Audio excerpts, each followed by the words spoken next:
Hi friends, मैं Ashok Kumar Maurya Ashok blog channel के माध्यम से आज हम एक ऐसे गायक से मुलाकात कराएंगे जो कि एक सफल गायक है और कामयाब गायक है। आज हम उनसे बातें करेंगे, उनके ज़िंदगी के बारे में जानेंगे कि उन्होंने बिरहा की शुरुआत कब से शुरू किया, वो आज कहाँ तक पहुँचे हैं। आज हम उनसे उनके ज़िंदगी के पूरे डिटेल जानेंगे और आज हम उनसे कुछ निर्गुण और भजन भी सुनेंगे।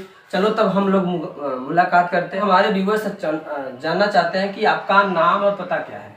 मेरा नाम शेषन लाल सरोज है जी। मेरा घर है ग्राम कारो बंकट जी, पोस्ट कारो बंकट, विकास खंड बरसठी, थाना बरसठी, तहसील मड़ियाहू, जनपद जौनपुर के निवासी। तो आपने बिरहा की शुरुआत कितने उम्र में किया? बिरहा की शुरुआत तो सर मैंने 2006 से किया, लेकिन इसके पहले सांस्कृतिक कार्यक्रम में मेरा अभिरुचि रहा है। जब मैं बाल्यावस्था में पढ़ाई लिखाई कर रहा था इंटर कॉलेजों में, गीत और गाना वाना गाता था, उसमें भी सांसद पुरस्कार और तमाम पुरस्कार हमको मिले हैं। और उस समय उत्साह वर्धन ज़्यादा था, तो कंपटीशन के ज़माने में घर वालों ने कहा कि गायकी बजायकी इसको छोड़ने वाला नहीं और इससे भविष्य कुछ नहीं होने वाला है। आप जाके इलाहाबाद पढ़िए और तैयारी करिए, अपना भविष्य बनाइए।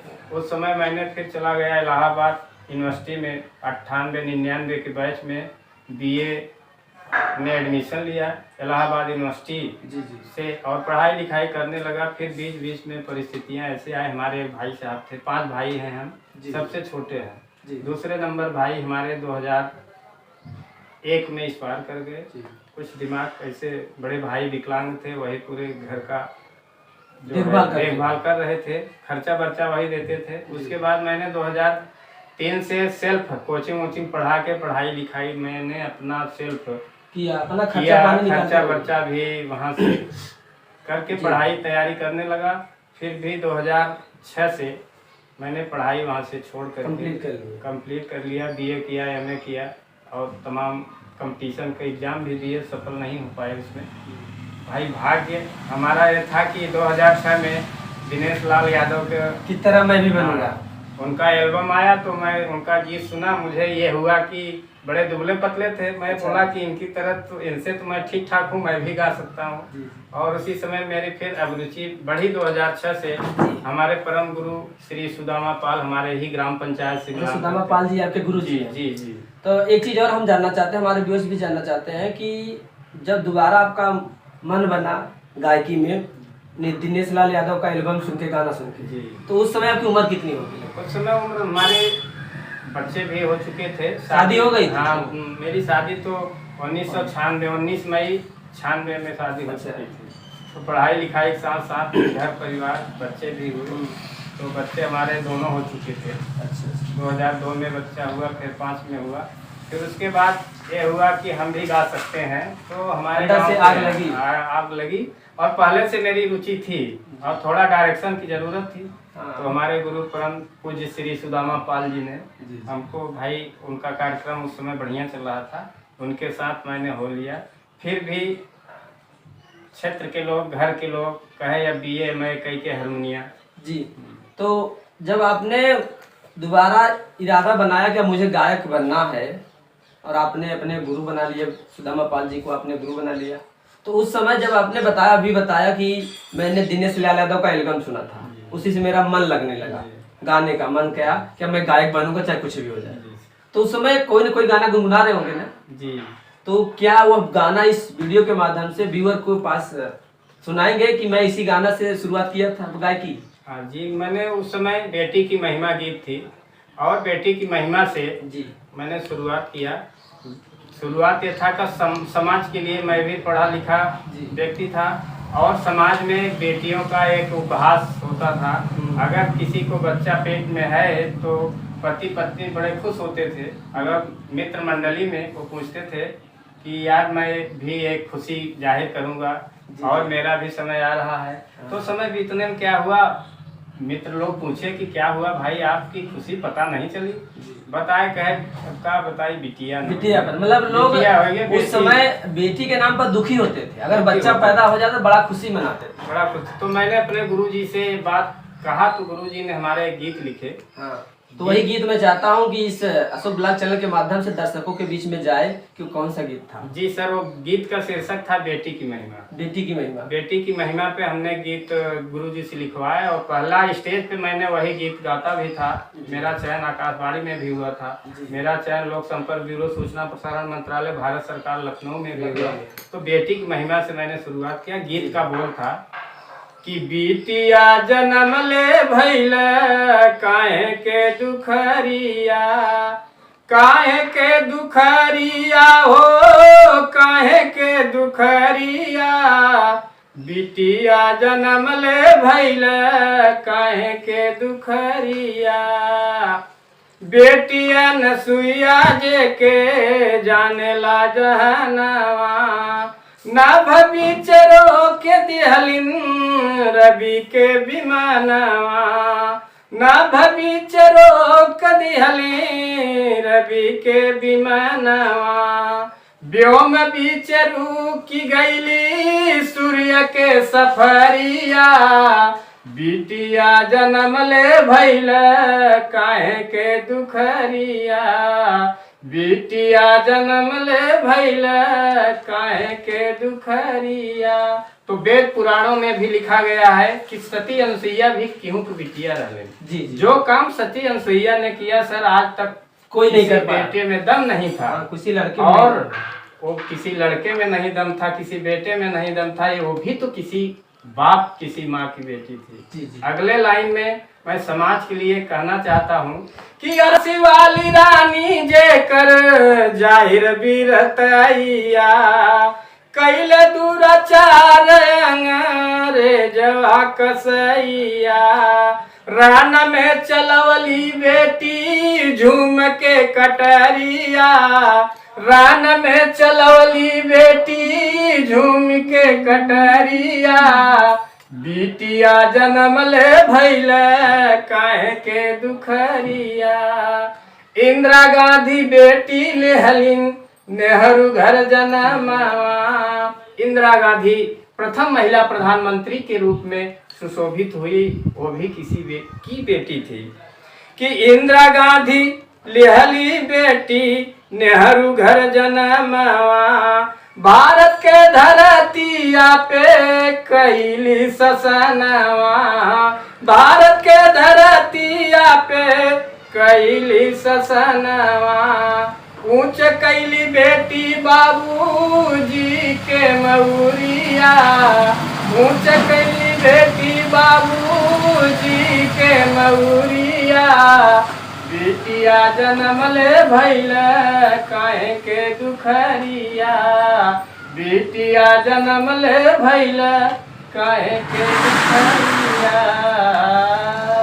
ये मैं समाज को ये बताने के लिए गीत गाया कि बेटियां कुछ भी कर सकती। जी।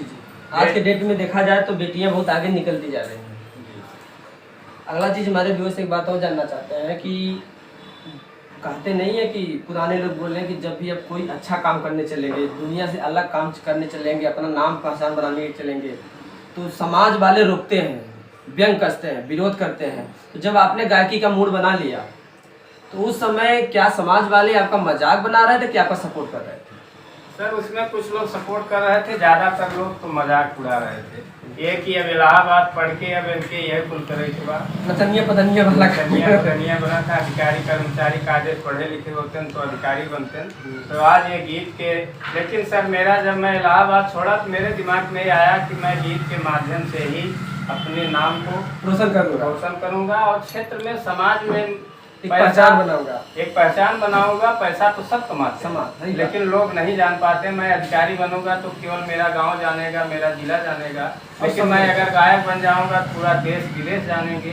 और रेडियो सेंटर के माध्यम से मैंने गीत गाया और भारत सरकार की योजनाएं सूचना प्रसारण। तो उस समय जब आपने गाना शुरू किया था तो उस समय जो आपका सपोर्ट करने वाले कौन थे?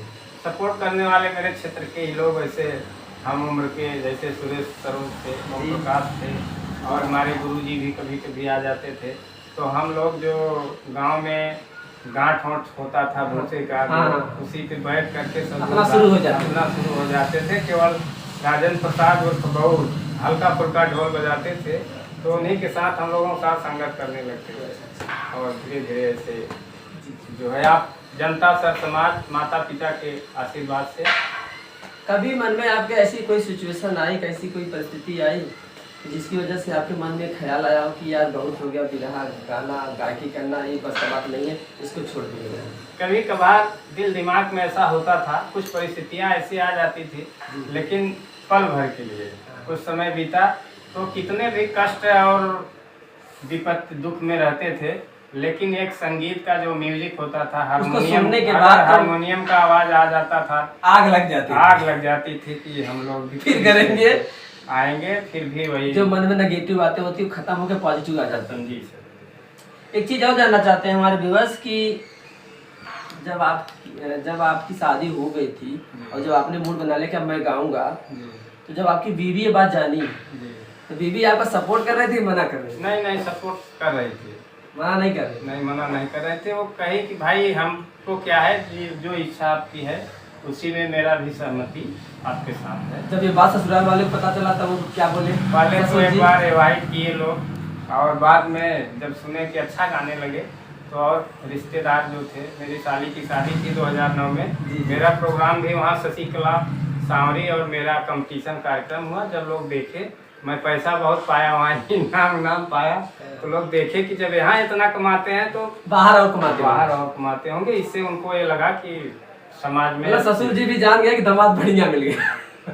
भाई पहले तो लोग जानते थे कि मैं कुछ नहीं कर रहा था, यहाँ तक सिचुएशन आया कि अब बंद कर दिया जाए, कुछ काम धाम करके कमाई धमाई किया जाए ताकि परिवार चल सके। एक चीज और हम जानना चाहते हैं कि इस दौर में आपने बहुत सारे स्टेज शो किए होंगे, लगभग आप बता रहे हैं कि इतनी उम्र से हम गा रहे हैं, बहुत सारे स्टेज शो किए होंगे, तो कहीं न कहीं आपका पहला स्टेज शो हुआ होगा? जी सर। तो पहला स्टेज शो किसके साथ हुआ था और आपका मुकाबला किसके साथ था, और उसमें आपने पहला स्टेज शो में गाना कौन सा गाया था? सर मेरा कार्यक्रम 2007 से जी, मैं अप्रैल महीने में मेरे बगल क्षेत्र में कटवार के बगल एक गांव गारोपुर, हाँ, हम लोग रिहर्सल कर रहे थे। तो हमारे गांव के एक कैलाशनाथ यादव वन विभाग में दरोगा थे, वो 4 बजे भोर में उठे थे जी, और हम लोगों का रिहर्सल की आवाज़ आ रही थी, हाँ, और उनके लड़के की शादी पड़ी थी। तो सुबह आने के बाद पूछने लगे कि यहाँ कौन गाना गा रहा था, क्या हो रहा था, बताए कि वो सीखत हैं और लोग रिहर्सल कर रहे थे। तो बताया बहुत अच्छा लग रहा है, तो हमारे गांव में ही ऐसे ऐसे हीरे छुपे हैं। हाँ, विभूतियाँ हैं जो कि आप ठीक है, आप जो है मेरे लड़के की शादी है उसमें आप लगन लिख लीजिए। पहला प्रोग्राम सर मैंने गारोपुर में हरीलाल यादव टिकरा सहनी जौनपुर के ही अच्छे गायक हैं, उनके साथ मेरा मुकाबला हुआ। लड़के की शादी थी, पहला गीत भी मैं वही बेटी की महिमा से शुरुआत। अच्छा, आपका पहला जो स्टेज शो का प्रोग्राम हुआ था वो कितने रुपए शुरू किए थे आपने? उस समय मैं 1500 रुपए में शुरू किया। अच्छा, और आज के डेट में देखा जाए तो आप कई जिले में जानते हैं जी। और एक चीज़ और हम जानना चाहते हैं कि आपने अभी बताया कि हम आकाशवाणी में भी गए हैं, ओके, और कहीं कहीं कभी कभी होता है बिरहा का मुकाबला, दंगल होता है, तो आपने कभी दंगल में गए हैं और ट्रॉफी जीत के लेकर आए हैं? जी सर। कहाँ? दंगल में गए, मुगरा बादशाहपुर में। अच्छा, हमारा और सोना सुहानी का कार्यक्रम था जी, और वहाँ गीत तो जो है कांवड़ के संबंध में मेला में हुआ था, हाँ, लेकिन उस समय हम लोगों को 2100 रुपये इनाम रखा गया कि जो हम लोगों का जो भाई नाइट वो था, सट्टा था जिसमें गए थे, वो तो मिलता ही। वहाँ के रेफरी बड़े अच्छे थे, रामखेर सरोज जी, उन्होंने कहा कि जो जीतेगा ये 2100 रुपये का इनाम मिलेगा। तो दोनों कलाकारों के आपस में जूझ गए, जूझने के बाद सब भाई जनता ने ये कह दिया कि दोनों कलाकार बराबर है। तो वहाँ हम लोगों को 1200 रुपये इनाम मिला। वो इनाम में से मिला, प्लस ट्रॉफी वगैरह जो उन लोगों को देना था वो लोग। यानी अगर आप बात किया जाए तो आज के डेट में आपको कई जिले जानते हैं? जी सर, बनारस, भदोही, जौनपुर, प्रतापगढ़ के बॉर्डर में। तो भविष्य में क्या आपने कभी सोचा है भविष्य में अपने जिंदगी में कि गायकी करते रहेंगे कि बंद कर देंगे? नहीं सर, ये तो हमारे दिल में आता है कि इससे मंच माला माइक सबको सौभाग्य नहीं होता। जिससे क्या होता है, हम लोगों को पहचान के साथ साथ भाई इनकम तो होता ही है, सबसे बड़ी चीज जो दुनिया में आया है, एक न एक दिन जरूर जाना है। किसी कवि ने कहा, जिंदगी का मिलना किस्मत की बात है और मौत का मिलना वक्त की बात है। लोगों के मरने के बाद लोगों के दिलों में जिंदा रहना, ये तो किस्मत की कर्म की बात है। तो हम दिमाग में यही आता है सर कि हम लोग ऐसे गाते बजाते जिंदगी कट जाए। यानी कभी अब मूड में एकदम इरादा पक्का बना लिए हैं, मजबूत से बना लिए हैं कि अब बिरहा गायकी नहीं छोड़ूंगा। नहीं, गायकी नहीं छोड़ूंगा, क्योंकि इससे मान सम्मान ज्ञान सबसे बड़ी बात है कि इससे क्या होता है, गायकी से आप जब दुनिया छोड़ेंगे तो लोगों के दिलों में जो राज करेंगे, लोग बोलेंगे फलाने गायक थे, बड़ा अच्छा गायक। जैसे आज आप ही किसी का नाम लेते होंगे कि भैया बुल्लू चाचा थे, ये थे, वो थे, सब बड़ा बढ़िया, पंधारी दादा थे। पंधारी दादा जब गाते थे तो बारिश होने लगती थी। आज मर गए लेकिन उनकी कीर्ति पे मर गए। हाँ, एक प्रकार से देखा जाए तो अभी तक वो जिंदा है लोगों के दिलों में। सही बात है कि आदमी तो बहुत सारा पैसा कमाता है, लेकिन जो सच्चाई है कि गायकी से जो चीज़ सुख मिलता है वो कहीं नहीं मिलता। पैसा तो हर एक आदमी कमाता है, लेकिन ये चीज़ें नहीं मिलता है। किसी को अपना शिष्य बना रहे हैं मार्केट में लाने के लिए। मार्केट में तो कई लोग हैं जैसे गाना सीख रहे हैं आपके द्वारा, आप उनके गुरु बने हैं जी। अभी तो भाई हम में चल रहे हैं, अभी सीखने का काम कर रहे हैं, अभी सिखाने का काम तो नहीं कर रहे हैं। लेकिन कई लोग, एक हमारे थे शिष्य पप्पू लाल, इस समय तो बॉम्बे में गाड़ी चला रहे हैं। हमारे गुरु जी के ही रिश्ते में थे, लेकिन हमारी उनसे जनती थी, वो हमारे भावनाओं से अवगत थे। और जैसे आपने अभी बोला कि मेरे गुरुजी सुदामा पाल, अगर देखा जाए सुदामा पाल की तो कई शिष्य हैं। जी। एक आप हो गए, सुरेश जौनपुरी हो गए, आशीष करके हैं, बहुत सारे लगभग 7-8, हमको लगता है 10 के लगभग होंगे शिष्य। नहीं सर, हैं तो 25, लेकिन मैं प्रथम शिष्य के रूप में शेषन लाल सरोज उनके प्रथम शिष्य हैं। आप किसी भी शिष्यों से पूछेंगे तो ये बताएंगे तो हम लोगों से सीनियर है और वो प्रथम शिष्य है। इस बात का दावा मैं भी करता हूँ, इस बात को हमारे गुरुजी भी कहते हैं कि पहला शिष्य हमारे शेषन लाल सरोज है। और सक्सेसफुल में जो भी हैं समाज में, उनके नाते मेरा नाम रोशन है। भैया एक चीज़ हमेशा याद रखिए कि कहावत सुने हैं ना, शुरुआत के दौर में बेटे का नाम बाप से रोशन होता है, तो ऐसे गायकी की दुनिया में उसका नाम उसके गुरु से रोशन होता है। गुरु तो ही आदमी को मार्केट में निकालता है। तो दोस्तों, आज आप लोगों ने मुलाकात किया शेषन लाल सरोज जी की, जिन्होंने एक सफल गायक है। अगर आप लोग इस अशोक ब्लॉग चैनल को सब्सक्राइब नहीं किए तो सब्सक्राइब कर लीजिए, बेल आइकन घंटी दबाइए, क्योंकि इस अशोक ब्लॉग चैनल के माध्यम से, इस चैनल के माध्यम से मैं आपको अलग अलग कलाकारों और गायकों से मुलाकात कराता रहूँगा, चाहे वो छोटे स्तर से हो चाहे बड़े स्तर से हो। हर प्रकार के गायकों को इस चैनल पे आपको देखने का मौका मिलेगा। अगर आप भी कहीं गायक हैं और आपके अंदर एक गायकी का जुनून है, अगर आप भी इंटरव्यू देना चाहते हैं तो इसके अंदर आपको नंबर मिलेगा और नंबर पर संपर्क करके आप भी अपना इंटरव्यू करा सकते हैं, अपने वीडियो दे सकते हैं इस चैनल के माध्यम से। तब तक के लिए धन्यवाद, थैंक यू।